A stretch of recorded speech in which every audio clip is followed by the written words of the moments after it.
மனித ரகசியங்கள் இப்போது வெளிப்படுகிறது.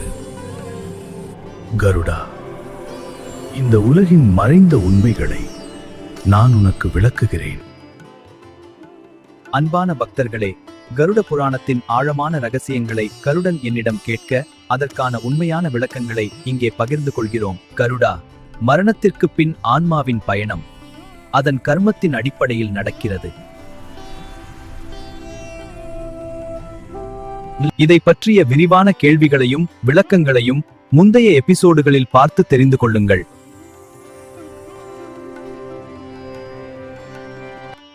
பகவான், யமலோகத்திற்கு செல்லும் வழி எப்படிப்பட்டது? கருடா, மனிதன் மரணித்தவுடன் அவன் ஆன்மா கர்மத்திற்கு ஏற்ப யமதூதர்களால் அழைத்து செல்லப்படுகிறது.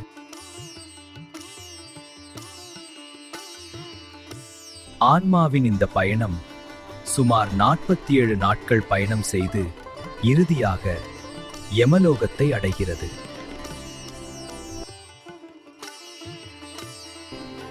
பிரபோ, மரணித்த பிறகு ஆன்மா யமலோகத்தை நோக்கி பயணம் செய்கிறது என்று நீங்கள் கூறினீர்கள்.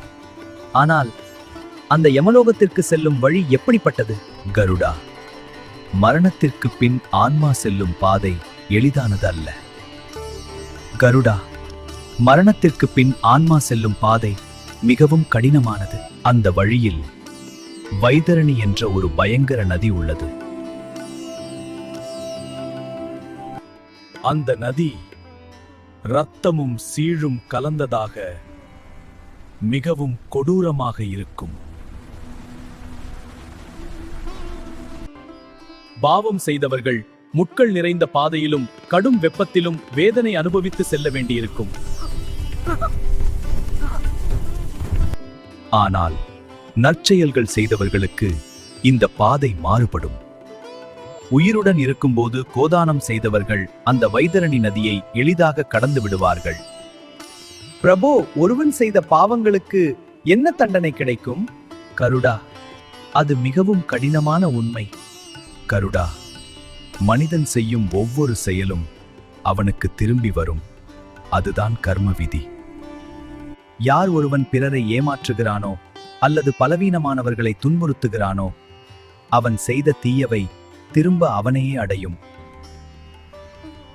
அவன் அந்த பாவத்தின் பலனை நிச்சயமாக அனுபவிப்பான்.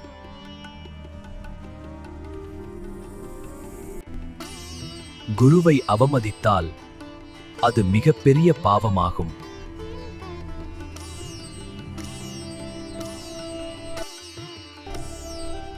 பலவீனமானவர்களை துன்புறுத்தினால் அதற்கான பலன் தவிர்க்க முடியாது.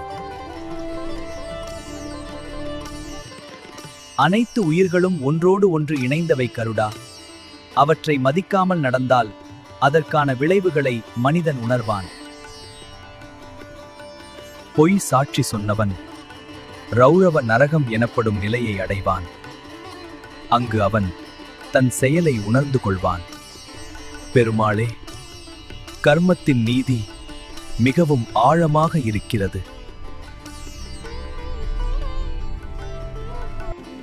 அதனால் கருடா, மனிதன் தர்மத்தில் வாழ வேண்டும். அதுவே அவனை காப்பாற்றும். பெருமாளே, இந்த நரகத்திலிருந்து ஒருவன் எப்படி விடுதலை பெற முடியும் அல்லது நற்கதி அடைய வழி என்ன? அதை அடுத்த பகுதியில் அறிந்து கொள்வோம்.